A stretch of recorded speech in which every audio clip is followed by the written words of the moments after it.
Everyone see that? This is what it looks like looking down with it locked in the position as it happened on the flight. And literally that button is in an indentation that you're going to see in a second. This is a side view of it in the locked position. And I got to tell you, this works like an aileron lock. It's amazing when that button pops up. There's, it's pretty hard to shear that button laterally. And that's what it looked like, and that's what actually happened in the flight. This is a view of the back side of the PDA cradle, and you can see the indentations. And in fact, if you look at one indentation, you can see that it's scarred a little bit, and that's where I yanked it to recover the situation. And this is another picture with my finger pointing at where the push-to-talk button hit. Now, everybody in this room is smarter than me. You can figure out, just take what you will from this. I've been flying for 36 years. This was a whole new experience for me, and I wish I had heard about it before I experienced it. I just thought I'd share it with you guys. Thanks.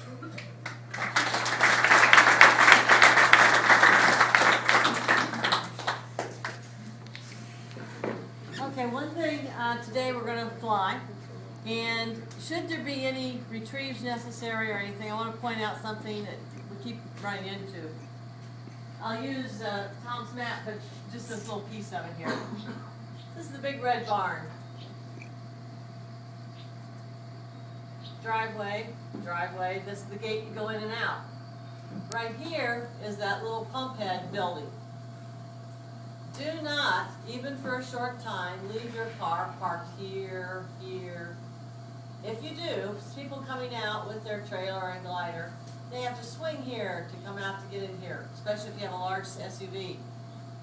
The tail of the glider swings around, the tail of the trailer swings around a lot when it's empty.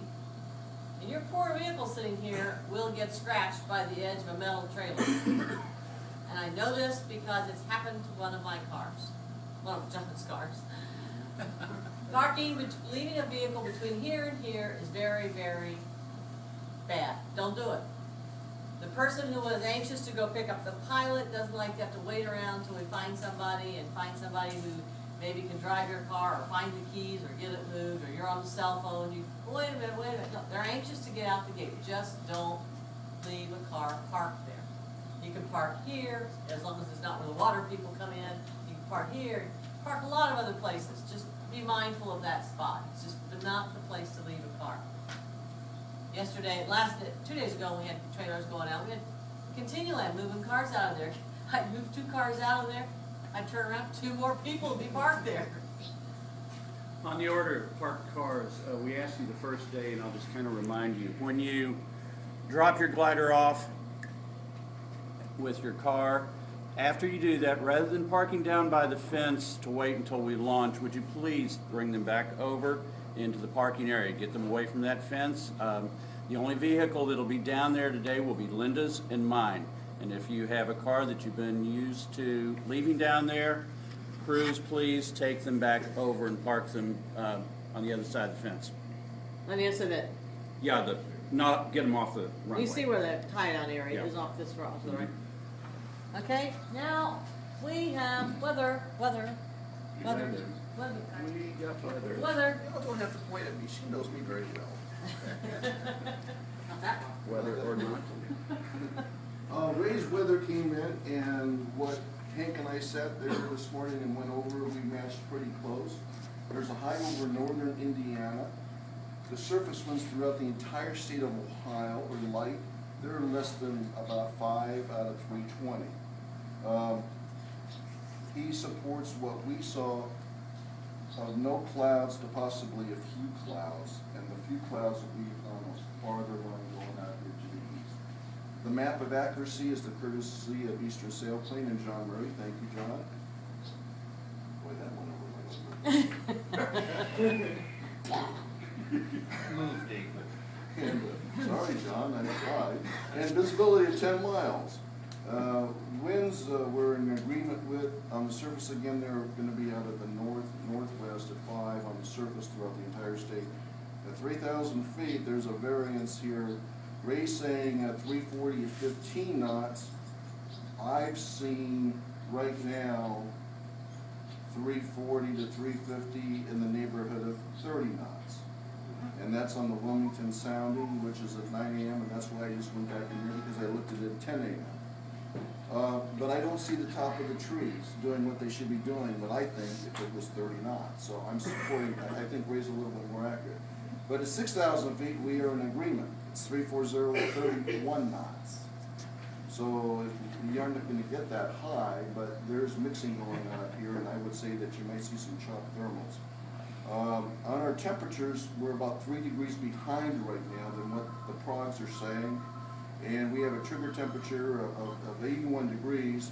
Ray says 79, but then he sent me an additional email basically that he wasn't taking in the moisture content of the ground and the softness. Now, for those of you that missed it, Monty Sullivan had to use a tow truck to get his motorhome out. When we talk about saturated ground, you can go back here and look in his tracks right now. That's saturated ground. And if you go into a field and you think you might be able to drive back there, you might really want to think about what you're doing. Because Monty went into his axles. I moved my motorhome up and back, and I sunk in down to my rim. So that's where I'm sitting at right now, saturated ground. My motorcycle is dug in twice now, where I've been stuck. And you can see the crater that I got out on. So it's pretty serious when we talk about the water. A high content of 80, with a temperature high of 86, you're going to get the 5100 MSL, and that's supported by Ray. That's MSL. The temperatures are good from about, we're looking from about 3 to 6 p.m. But as the day progresses towards 6 p.m., the wind is also dropping down in its strength values. But the height of the thermals are going to be dropping down. If you enjoyed 2 days ago, that was a warm-up to what you're going to see today. Woo-hoo!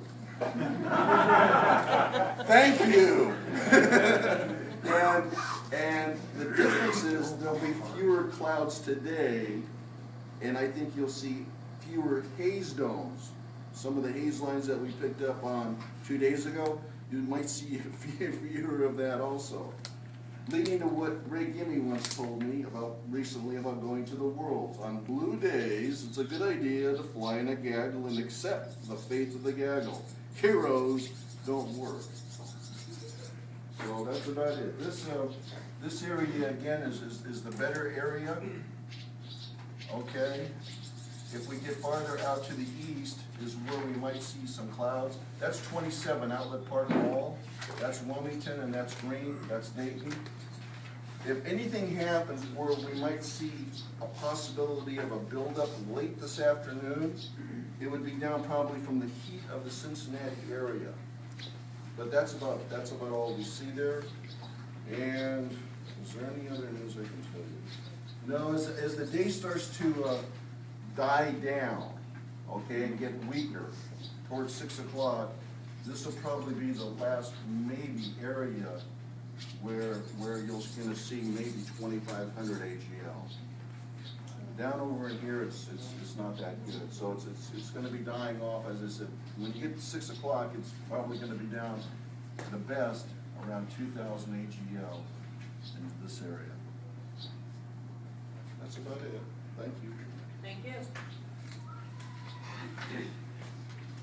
How come? What did you guys like several days ago when y'all applauded? What did you like? Y'all forgot. Okay. I had a couple of real young girls up here dancing. Was that what was going on? They've been quiet the last couple of days. Jeez. The girls went home. back the other day, remember? Okay, that's it. Go to the grid. I want you to grid at 11:30. We'll be checking out the lift to see how soon we can get you launched. Be prepared to launch at 12. Bill Elliott, I need to see you briefly.